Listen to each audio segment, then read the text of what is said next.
اعوذ باللہ من الشیطان الرجیم بسم اللہ الرحمن الرحیم وبہ نستعین وہو خیر معین رب اشرح لی صدری ویسر لی امری واحلل عقدۃ من لسانی یفقہوا قولی۔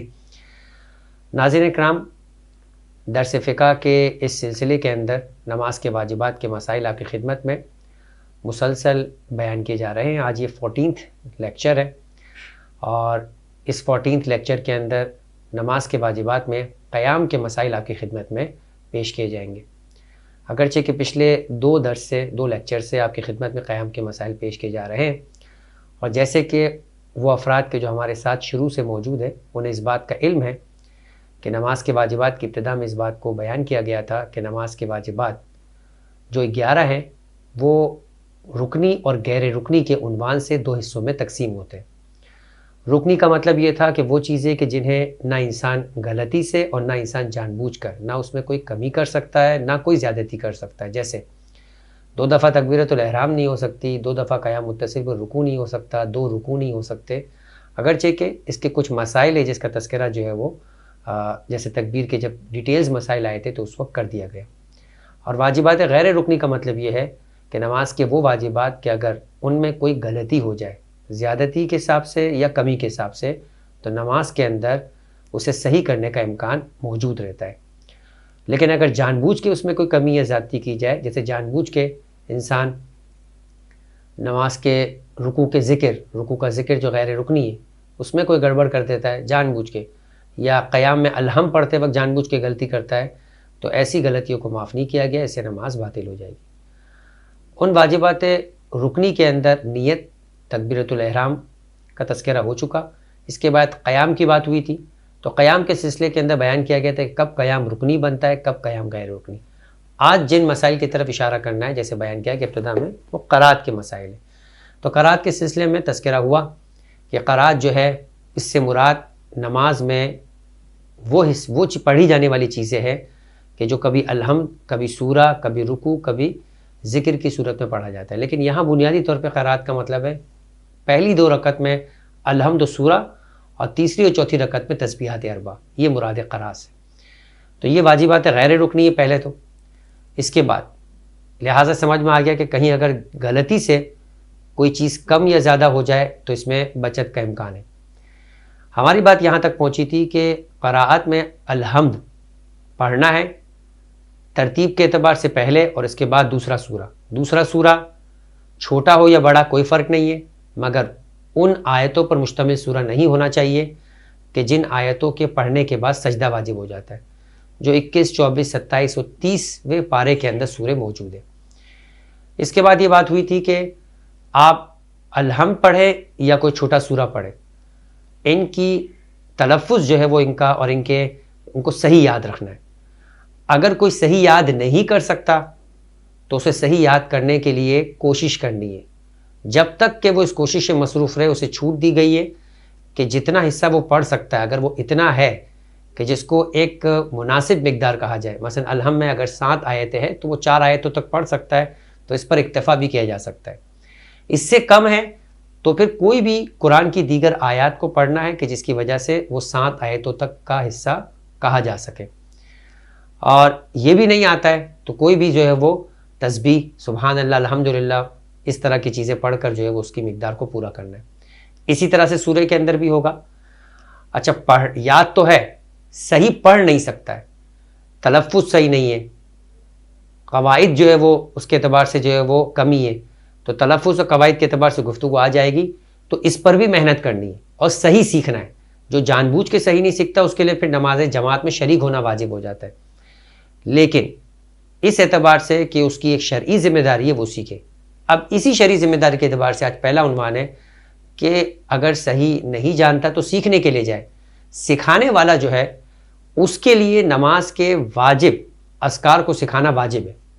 اب ظاہر سی بات ہے کہ یہ واجب کفائی ہے، اگر کوئی سکھانے والا کسی کو مل جاتا ہے، خود نہیں سکھا رہا، کوئی اور اس کو سکھا دے گا تو اس کی ذمہ داری ادا ہو جائے گی۔ لیکن اگر کوئی کسی کے پاس سیکھنے آتا ہے تو ایز اے مسلمان امر بالمعروف اور نیکی ایک کام میں تعاون کے اعتبار سے اس کی ذمہ داری ہے، اور یہ ایک ایسی ذمہ داری ہے کہ جس کے لیے وہ اجرت بھی طلب نہیں کر سکتا، کیونکہ واجبات کو سکھانے کی اجرت طلب کرنا حرام ہے۔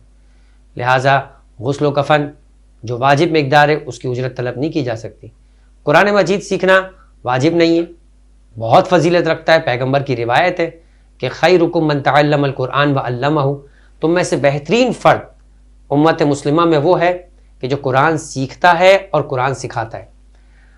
قیامت کے دن قاری قرآن سے یہ کہا جائے گا، حافظ قرآن سے یہ کہا جائے گا کہ قرآن کی تلاوت کرو، اور جس قدر تم پڑھتے جاؤ گے اتنے تمہاری جنت کی منزلیں تمہاری جو ہے وہ ملکیت میں شامل ہو جائے گی۔ قیامت کے دن 3 چیزیں ہیں جو خدا کی بارگاہ میں شکوہ کرے گی کہ میسر تھی مگر اس کے باوجود ہم سے فائدہ نہیں اٹھایا گیا۔ ان میں سے سب سے پہلی چیز قرآن مجید ہے، جو کسی مسلمان کے، کسی مومن کے گھر میں موجود ہو اور مسلمان اس کی تلاوت نہ کرتا ہو، اس سے ہدایت نہ لیتا ہو، تو قیامت کی بارگاہ میں یہی چیزیں جو انسان کی شفاعت کرنے والی بن سکتی ہے، وہ انسان کے لیے خدا کی بارگاہ میں انسان کو کٹہرے میں کھڑا کر دے گی اور شکایت کرنے والی بن جائے گی۔ تو اس اعتبار سے قرآن مجید کی تلاوت کرنا، قرآن مجید کو سیکھنا، یہ ایک مسلمان کا ایز اے مسلم فرض ہے لیکن واجب نہیں ہے۔ لہٰذا قرآن سیکھنے کے لیے اگر کسی کے پاس جاتے ہیں تو وہ اس کی اجرت طلب کر سکتا ہے۔ اسی طریقے سے نماز کے واجبات کو سیکھنے کے لیے اگر ہم کسی کے پاس جائیں تو اس کو سکھانا واجب ہے، اور سکھانے والے کے لیے اجرت طلب کرنا جائز نہیں ہے۔ ہاں، مستحبات سکھانا چاہتا ہے یا کسی چیز کو بہتر انداز سے سکھانے کے لیے واجب ہو گیا، مگر فرض کرے جیسے اچھے انداز سے، اچھے لہن میں، اچھے تلفظ کے ساتھ جو ہے وہ سکھانے کے لیے وہ محنت کرتا ہے تو مستحبات کے پیسے جو ہے وہ طلب کر سکتا ہے، لیکن واجبات کو سکھانے کی اجرت طلب نہیں کی جا سکتی۔ تو یہی آج کا پہلا مسئلہ ہے، مسئلہ نمبر 986 کہ واجبات نماز سکھانے کی اجرت لینا احتیاط کی بنا پر حرام، لیکن مستحبات نماز سکھانے کی اجرت لینا جائز ہے۔ اگلا مسئلہ، جب اب قواعد کی بات کی جا رہی ہے، مخارج کی بات کی جا رہی ہے، تو ایسا نہیں ہے کہ نماز پڑھنے والا، مثال کے طور پر بات کی جا رہی ہے کہ کوئی قاری عبدالباسط کی طرح وہ نماز پڑھنا جانتا ہو، اس کے مخارج اتنے اچھے ہو، اس کے قواعد اتنے اچھے ہو، اس کا لہن اور اس کی آواز اتنی اچھی ہو، یہ ساری چیزیں واجب نہیں ہیں۔ تو پھر کیا واجب ہے؟ سب سے پہلی چیز، ایسے قرآن مجید یعنی اس طریقے سے قرأت کرے کہ اگر کوئی عرب سنے تو یہ سمجھ سکے کہ عربی جو ہے وہ پڑھی جا رہی ہے، اس کے تلفظ اتنے بہتر ہو، قاف کہاں سے نکلتا ہے، کاف کہاں سے نکلتا ہے، عین کہاں سے نکلتا ہے، حمزہ کہاں سے نکلتا ہے، ہا کہاں سے نکلتا ہے، اور اہدنا الصراط المستقیم کا ہا کہاں سے نکلتا ہے، تا اور طا کے اندر فرق ہونا چاہیے، سین اور صاد میں فرق ہونا چاہیے، ضاد اور ذال میں فرق ہونا چاہیے، زے کہاں سے نکلتا ہے، یہ ساری چیزیں اس کے مخارج ایسے ہو کہ جب کوئی عرب سنے تو یہ محسوس کر سکے کہ اس نے قاف بولا ہے، قل هو اللہ احد، نہ کہ قل هو اللہ احد پڑھا ہے۔ اسی طریقے سے اہدنا الصراط المستقیم، نہ کہ اہدنا الصراط المستقیم۔ عین ہے تو رب العالمین پڑھے، نہ کہ رب العالمین پڑھے۔ یہ ساری چیزوں کا فرق جو ہے وہ خیال رکھنا ضروری ہے، کیونکہ عربی میں تلفظ کے بدلنے سے معنی جو ہے وہ تبدیل ہو جاتے ہیں۔ بڑی مشہور مثال ہے کہ سورہ توحید میں، سورہ اخلاص میں جو آپ پڑھتے ہیں کہ بسم اللہ الرحمن الرحیم قل هو اللہ احد، اب اگر اس کو قل نہیں پڑھ رہے، آپ قل بول رہے ہیں لکیر والے کاف کی طرح، تو معنی تبدیل ہو جائیں گے۔ قل هو اللہ احد میں مطلب ہے کہ اے رسول کہہ دو وہ خدا ایک ہے، اور اگر آپ نے اس کو سیدھے سے انداز میں قل هو اللہ احد کا تو نعوذ باللہ اس کی معنی ہو جائیں گے کہ اے رسول مثلا حکم دیجئے کہ کھا لیں اس خدا کو جو ایک ہے، تو معنی کتنے تبدیل ہو گئے۔ تو اس اعتبار سے مخارج جو ہے وہ آپ کے جو الفاظ کے ادائیگی کے مقامات ہیں اس کا خیال رکھنا ضروری ہے۔ اگلا مسئلہ بھی یہ ہے کہ اگر کوئی شخص الحمد اور سورہ کا کوئی لفظ جان بوجھ کر یعنی سیکھ سکتا ہے، نہیں سیکھ رہا، وقت نہیں دے رہا، سیکھنے والے کے پاس نہیں جا رہا، لاپرواہی ہے، سستی ہے، یا جہل تکثیری کی وجہ سے۔ جہل تکثیری، جہل کی 2 قسمیں، جہل یعنی لا علمی۔ لا علمی 2 طرح کی ہے۔ ایک لا علمی وہ ہے کہ جس میں آپ کے پاس ریسورسز موجود ہے، آپ سیکھ سکتے، پوچھ سکتے، پڑھ سکتے، مگر آپ نہیں پڑھ رہے۔ جیسے آج کی دنیا کے اندر شہر میں رہنے والا کیا، گاؤں میں رہنے والا بھی اب یہ حجت اور عذر پیش نہیں کر سکتا، اس کے پاس یہ ریزن نہیں ہے کہ میں سیکھ نہیں سکتا۔ آج یوٹیوب کے ذریعے سے، انٹرنیٹ کے ذریعے سے بہت کچھ پڑھا جا سکتا ہے، سن کر سیکھا جا سکتا ہے، دیکھ کر سیکھا جا سکتا ہے، یہ سارے وسائل ہیں۔ جب دنیا کی ہر چیز انسان انٹرنیٹ پر ایکسیس کر رہا ہے اور واہیات و خرافات پہ بھی اپنا وقت لگا رہا ہے، تو پروردگار عالم کی اس عبادت کے لیے وقت اور اپنی صلاحیت کو استعمال نہیں کر رہا، تو اسے کہتے ہیں جہل تکثیری۔ یہ جو ہے وہ جاہل مقصر ہے، ایسا جاہل ہے کہ جس کے لیے چھوٹ نہیں ہے شریعت کی زبان. ہاں ایک جاہل ہے جس میں ہم کہیں گے جاہل جو ہے مقصر، یعنی جاہل قاصر ہے. قاصر کا مطلب کیا ہے؟ یعنی ایسا جاہل ہے کہ جس کے پاس واقعی ریسورسز نہیں، یا عمر کے اس حصے پہ پہنچ چکا ہے کہ اب اس کو اگر شعور آ گیا خدا کی عبادت کرنی ہے تو نہ اس کی آنکھ کام کر رہی ہے، نہ کان کام کر رہا ہے، نہ ذہن کام کر رہا ہے. بس وہ جیسے بھی نماز اس کو پڑھا دی جائے اور وہ پڑھ لیتا ہے. یا مثال کے طور پہ تھر میں رہنے والا ریگستان میں ایسا آدمی ہے جس تک کوئی پہنچا ہی نہیں ہے، خاندان میں دیکھا ہے کہ نماز پڑھی جا رہی ہے، پڑھ رہا ہے، کوئی تبلیغ کرنے والا نہیں ہے، نہ اس کے پاس یہ شعور ہے. تو ایسے افراد جاہل قاصر ہے. ان کے لیے پھر بھی چھوٹ ہے، جس عرصے میں جاہل قاصر رہے ان کے لیے بھی چھوٹ ہے. جب وہ جاہل مقصر بن جائے، جب اس کے پاس علم حاصل کرنے کے ریسورسز مہیا ہو جائے، شعور آ جائے، کوئی مبلغ پہنچ جائے، تو پھر اس کے لیے سیکھنا واجب ہو جائے گا. اور اب نہیں سیکھے گا تو وہ جہل تقصیری یعنی جاہل مقصر کہلائے گا. تو جاہل مقصر کے لیے بہت ساری شریعت کے اندر چھوٹ نہیں ہے، اس لیے کہ اس کو اپورچونٹی موجود ہے، وہ اویل نہیں کر رہا، جو ہم میں سے اکثریت ہے. دوبارہ دیکھیے کہ اگر کوئی شخص الحمد و سورہ جان بوجھ کر نہیں سیکھتا ہے یا جہل تقصیری کی وجہ سے نہ پڑھے، یعنی ایسا جاہل ہے کہ جس کے پاس اپورچونٹی ہے لیکن نہیں سیکھتا، نہیں پڑھتا، اب الحمد صحیح نہیں پڑھتا، یا ایک حرف کے بجائے دوسرا حرف پڑھ لیتا ہے، مثلا ضاد کی جگہ زال یا زے پڑھ لیتا ہے، ولا والین پڑھنا ہے تو ولا زالین پڑھتا ہے، زیر زبر کا خیال نہیں رکھتا، الحمدللہ رب العالمین پڑھ رہا ہے الحمدللہ رب العالمین، الحمد دو کی جگہ الحمدللہ رب العالمین، اس طرح کی غلطی کر رہا ہے اعراب کی. تو پھر اگر اس طرح تجدید نہیں ہے، جہاں تجدید نہیں ہے وہاں تجدید لگا رہا ہے، جہاں تجدید ہے وہاں نہیں لگا رہا، تو ان ساری چیزوں کے اوپر اس کی نماز باطل ہو جائے گی. اور نماز باطل ہونے کا مطلب ہے کہ ایسی نمازیں جو پڑھی گئی ہے ان کا اعادہ کرنا ہوگا، انہیں دوبارہ پڑھنا ہوگا، ان کی قضا کرنی ہوگی. 988 یہ مسئلہ یہ ہے کہ اگر ایک انسان نماز پڑھ رہا ہے، اس نے سیکھا مثلا تشہد کے اندر اشہد اللہ الہ الا اللہ وحدہ لا شریک لہ واشہد ان محمدن عبدہ تھا، یہ عبدہ پڑھ رہا ہے، سیکھا اس نے مگر اشتباہ ہو گیا، سکھانے والے نے غلطی کر دی اور یہ اسی طریقے سے نمازوں کو پڑھتا گیا. آج جا کے معلوم ہوا کہ وہ پیش تھا اور آپ نے زبر لگایا. ایسے لوگ کلمے میں بہت غلطی کرتے ہیں، آذان میں ایسی غلطیاں بہت ہوتی ہے، لا الہ الا اللہ محمد الرسول اللہ، وہ کہتے ہیں محمد الرسول اللہ. اذان کے اندر اشہد اللہ الہ الا اللہ واشہد ان محمد الرسول اللہ، اس کو پڑھتے ہیں محمد الرسول اللہ. تو یہ جو غلطیاں ہیں، اگر سیکھ غلط گئے، سیکھا تھا اپروپریٹ صحیح بندے سے سیکھا تھا، کسی راہ کے چلتے ہوئے اپنے جیسے کسی فرد سے نہیں سیکھ لیا تھا. جس طرح سے انسان دنیا کے اندر جوتا بھی اپنا کسی ایسے فرد سے نہیں بناتا کہ جسے سینا نہ آتا ہو، جیسے موچی کہا جائے اس سے بنواتا ہے. روٹی خریدنے کے لیے خیال رکھتا ہے، کپڑے خریدنے کے لیے خیال رکھتا ہے، داڑھی بنانے کے لیے، خط بنانے کے لیے جب کسی نائی کے پاس بیٹھتا ہے تو خیال رکھتا ہے. تو یہ تو انسان کی اور پروردگار عالم کی بندے کی یعنی تمام نعمتوں کا، حیات کا شکریہ ہے نماز، گویا اس کے مسلمان ہونے کی علامت ہے. الصلاۃ عماد الدین، پورے دین کی بنیاد ہے، لہٰذا اس میں انسان کو سستی اور کاہلی نہیں کرنی چاہیے. تو اگر اس نے کوئی لفظ جس طرح یاد کیا ہو اسے صحیح سمجھتا ہے اور نماز میں اسی طرح سے پڑھے اور بعد میں اسے پتہ چلے کہ اس نے غلط پڑھا ہے، تب نماز کو دوبارہ دہرانا ضروری نہیں ہے. مسئلہ نمبر 989 کہ اگر کوئی شخص کسی لفظ کے زیر زبر سے واقف نہ ہو،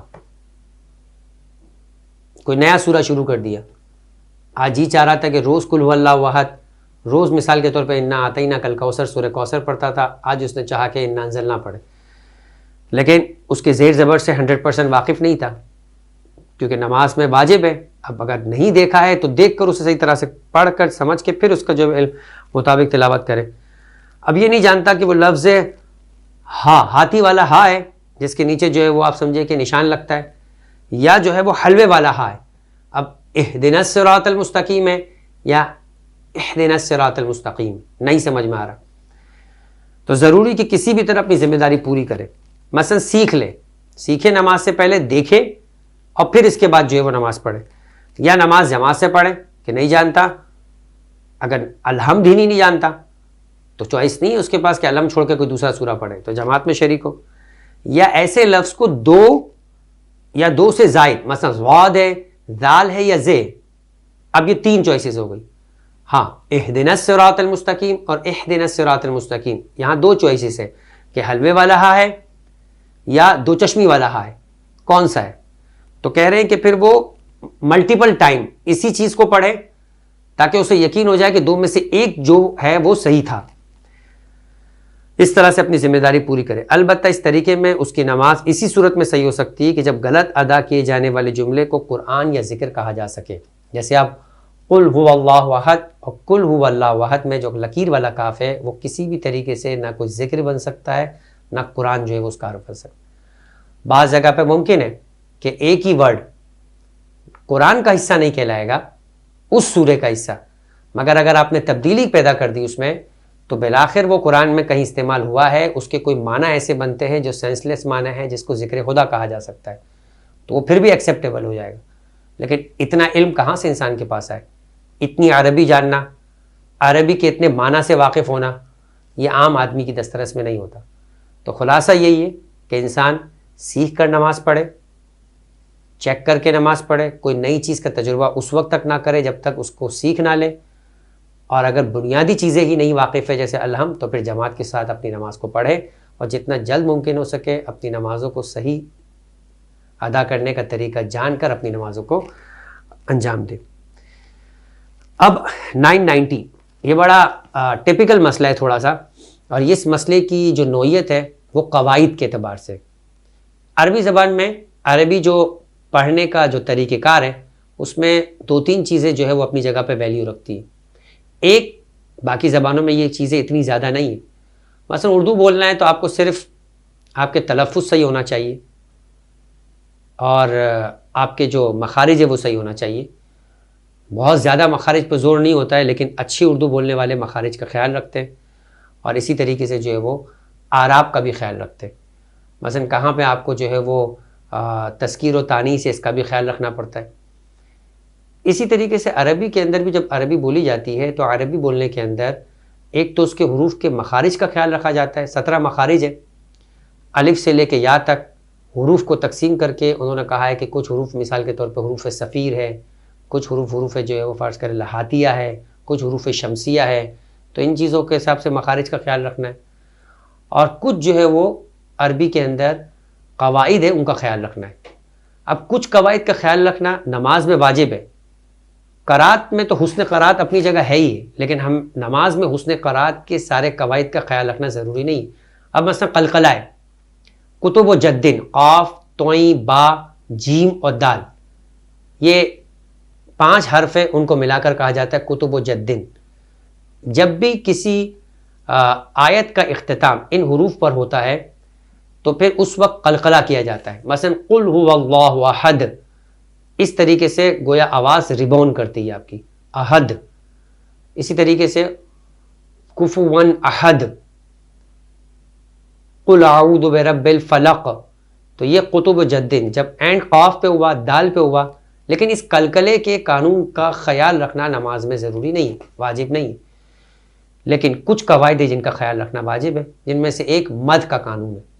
مد کا مطلب یہ ہے کہ کوئی حرف عام انداز سے پڑھا جائے اور کسی حرف کو کھینچا جائے. تو جو کھینچنا ہے بعض جگہ کے اوپر وہ ضروری ہو جاتا ہے، چونکہ معنی کے اعتبار سے اگر آپ اسے کھینچیں گے نہیں تو وہ معنی وہ حرف نہیں بنے گا. جب وہ حرف نہیں بنے گا تو وہ معنی وہاں نہیں بنے گا. اب مد کے اعتبار سے اگر آپ دیکھیں تو دو بنیادی جو ہے اس کی تقسیم کی گئی ہے. مد سب سے پہلے یہ بتا دیا جائے کہ مد اس طرح کا نشان ہوتا ہے. اب یہ جو نشان آپ کو نظر آئے گا عربی میں، اس کا مطلب یہ کہ یہاں پر کسی چیز کو نارمل انداز سے ادا نہیں کرنا ہے بلکہ اس کو کھینچنا ہے. اب یہ جو مد ہے کہیں مد متصل ہے اور کہیں مد منفصل ہے. مد متصل کی مثال جو دی جاتی ہے وہ ہے سو. ایک حرف کے اندر حروف مدہ. اب حروف مدہ کیا ہے؟ حروف مدہ جو ہے وہ 3 ہے، الف، واو اور یا. الف سے پہلے زبر آ جائے، واو سے پہلے پیش آ جائے، یا سے پہلے زیر آ جائے تو یہ حرف کھینچے جائیں گے. مثلا با، الف سے پہلے زبر ہے تو اب یہ با نہیں ہوگا، با زبر با نہیں ہے، با الف زبر با. اسی طریقے سے با واو پیش بو. اسی طریقے سے الف یا زیر ای. اب سب میں اگر یہ الف واو اور یا سے ہٹ کر دیکھیں تو با زبر با، با پیش بو، الف زیر ای. بس اتنا ہی ہے کہ آپ نے پڑھنا ہے با بو بی. مگر جب با سے پہلے یعنی الف آ جاتا ہے با کے بعد تو با بو ای، یہ حروف مد ہے. اب یہ حروف مد اس کے بعد اگر حمزہ آ جائے اور ایک ہی حرف کا یہ حصہ ہو، ایک ہی حرف، تو اس کو کہا جاتا ہے مد متصل. اب یہ جو ہے یہ اگر ایک الف کی مقدار کے مطابق آپ نے کھینچا تھا تو کم سے کم اس کو 2 الف کی مقدار کے برابر کھینچے، 2 الف کم سے کم. اسی طریقے سے مد منفصل. مد منفصل کا مطلب ہے کہ سچویشن یہی ہوگی لیکن یہ سچویشن جو ہے وہ 2 حرف کے ملنے سے پیدا ہوگی، ایک حرف کے ملنے سے پیدا نہیں ہوگی. مثال کے طور پہ انہوں نے اس کی جو مثال پیش کی ہے وہ ہے، اب یہ جو اس طرح کی 3 مثالیں بن سکتی ہے. مثلا اس کے اندر یہ سو ہے، ایسے انہوں نے ایک مثال پیش کی ہے مثلا جی آ، ٹھیک ہے. اسی طریقے سے فرض کریں کہ جو ہے وہ ایک مثال انہوں نے الف کے ساتھ پیش کی ہے جیسے جا آ. اب یہ یا سے پہلے زیر ہے، یہاں پر الف سے پہلے زبر ہے، یہاں واو سے پہلے پیش ہے. یہ سارے کے سارے حروف مد بن گئے اور سب کے بعد حمزہ آ رہا ہے. تو اس کا مطلب یہ کہ یہ کیا ہو گیا، یہ سارے کے سارے مد متصل بن گئے. یہاں جو ہے وہ یہ حروف مد ہے اور یہ مد متصل ہے، یعنی یہ مد تھوڑا سا کھینچا جائے گا. اب ہم مثال لے رہے ہیں منفصل کی. منفصل کا مطلب یہ ہے کہ فرض کریں کہ اسی طریقے سے یہ ورڈ تھا جابو، ٹھیک ہے، آگے جو ورڈ تھا مثال کے طور پہ وہ تھا حمزہ.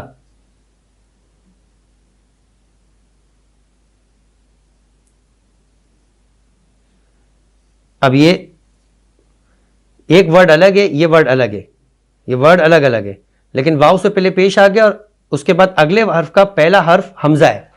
تو حروف مد کے بعد جب بھی حمزہ آئے گا وہ اس وقت جو ہے وہ مد منفصل اور متصل بن جائے گا. دیکھیں یہ قرات کی کلاس نہیں ہو رہی، مگر ان کو تھوڑا سا سمجھیں گے تو آپ کو سمجھ میں آئے گا کہ اگر کوئی ایسا قرآن ہے کہ جہاں پر کچھ قرآن ہمارے پاس پاکستان کے اندر اس میں اعراب کا، تجدید کا، قواعد کو باقاعدہ امپلیمنٹ کر کے دکھایا جاتا ہے، تو اسے دیکھ کر سیکھنا اور ان رمز سے اگر انسان واقف ہو مد سے تو پھر وہ اس مد کے اوپر جو کام کرنا ہے اس کو کھینچنا ہے وہ کھینچے گا. لیکن بعض قرآن اور بعض کتابیں ایسی ہوتی کہ جن کے اندر ان سائنس کو لکھا نہیں جاتا. جو جاننے والا ہوتا ہے وہ عربی پڑھتے وقت خود ہی سمجھتا ہے کہ اس طرح کی سچویشن آ گئی ہے سو تو مجھے کھینچنا ہے، مد لگا ہو یا نہ لگا ہو. بہت ساری ہماری دعاؤں کے اندر یہ رمز نہیں لگے ہوئے ہوتے مگر جو عربی قواعد جاننے والا ہے وہ ان رمز کو پھر رعایت کرتا ہے. تو اسی طریقے سے اگر آپ نے الحم سیکھا ہے، آپ نے جو ہے وہ کوئی سورہ پڑھنا چاہتے ہیں تو یا تو کسی ایسی کتاب سے پڑھیں کہ جس میں یہ رمز موجود ہو اور آپ نے ان رمز کو سیکھا ہو باقاعدہ. لوگ بچے جب قاعدہ پڑھتے ہیں تو قاعدے کے اندر یہ ساری چیزیں ان کو سکھائی جاتی ہیں. سب سے پہلا قاعدہ جو یسر القرآن ہے اس میں یہ سب چیزیں موجود ہوتی ہیں. لہٰذا اب اگر یہ بنیادی طور پہ باتیں سیکھ لیے تو آج کا یہ مسئلہ جو ہے وہ یہ کام کا ہوگا اور اسی مسئلے کے اوپر ہماری گفتگو آج کی حد تک تمام ہو جائے گی. علماء تجوید کا یہ کہنا ہے کہ اگر کسی لفظ میں واو ہو اور اس لفظ سے پہلے حرف پر پیش ہو، واو اس سے پہلے پیش، اس لفظ میں واو کے بعد حرف حمزہ ہو، واو کے بعد حرف حمزہ ہو، واو سے پہلے پیش ہے اور واو کے بعد حمزہ ہے، تو اس واو کو مد کے ساتھ کھینچ کر پڑھے، یعنی اس کو سو پڑھے، سو نہیں پڑھے خالی.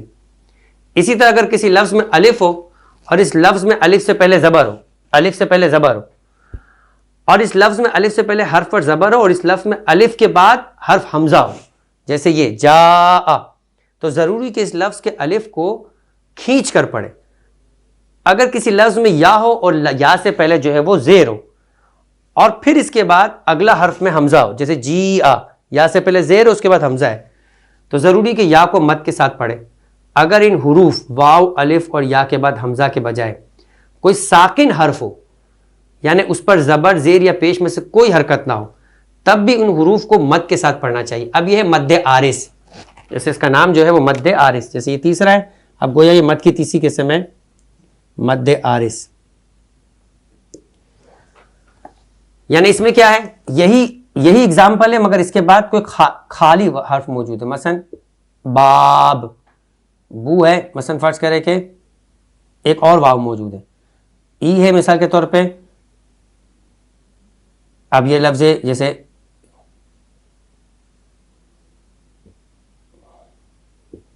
جین، عام طور پہ قرآن مجید میں جتنے بھی آیتوں کا اختتام ہوتا ہے اس میں آخری حرف کو آپ کو ساکن کرنا ہوتا ہے.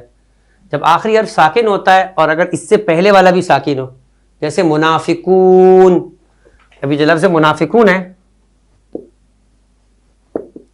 قاف سے پہلے پیش ہے، یہ حروف مد، اور اب کیا ہوا، اگلا دونوں حرف آپ کو ساکن کرنا پڑ گیا کیونکہ آیت کا اختتام ہو چکا ہے.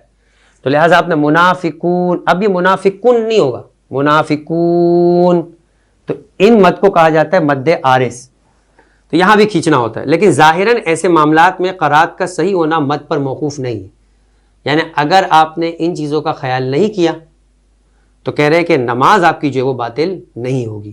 لہٰذا جو طریقہ بتایا گیا ہے اگر کوئی اس پر عمل نہ کرے تب بھی اس کی نماز صحیح. لیکن اب لیکن کر کے بعد میں ایک ایکسیپشن ہے، اور یہ بڑا خطرناک ایکسیپشن ہے، کیونکہ سب سے زیادہ کچھ لیکن ہے کہ جہاں پہ غلطی نہیں ہوتی. مثلا ان چیزوں پہ عام طور پہ انسان خیال کر لیتا ہے لیکن بعض چیزوں پہ خیال نہیں کرتا، عادت نہیں ہوتی، سیکھا ہی نہیں ہوتا. ان لیکن میں سے یہ ایک ہے.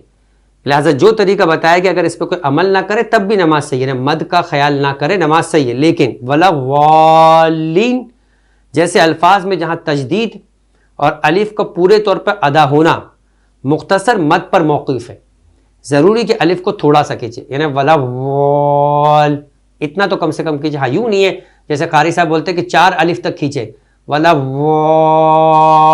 والین، اتنا لمبا اگر نہیں پڑھتا ہے کوئی حرج نہیں ہے. ممکن ہے قاری آپ سے کہے کہ آپ نے غلط پڑھا ہے، اچھا نہیں پڑھا ہے، لیکن اگر آپ اتنا بھی کر دیتے ہیں غیر المغضوب علیہم ولا الضالین تو کہا جائے گا آپ کی نماز صحیح. ایسا بھی نہ ہو کہ آپ کہیں غیر المغضوب علیہم ولا الضالین جیسے عام طور پہ لوگ پڑھتے ہیں، اور اگر پڑھتے ہیں جہل تکثیری کی بنا پر یا جو ہے وہ جان بوجھ کر لاپرواہی کی وجہ سے تو نماز باطل ہے، نماز کا اعادہ کرنا ہوگا. لیکن آج تک یہ مسئلہ آپ نہیں جانتے تھے، آج آپ نے سیکھ لیا ہے، سن لیا ہے، تو اگلی نمازوں کے لیے آپ کو اس کا سیکھ کر اس کو خیال رکھنا ضروری ہے. وما علینا الا البلاغ.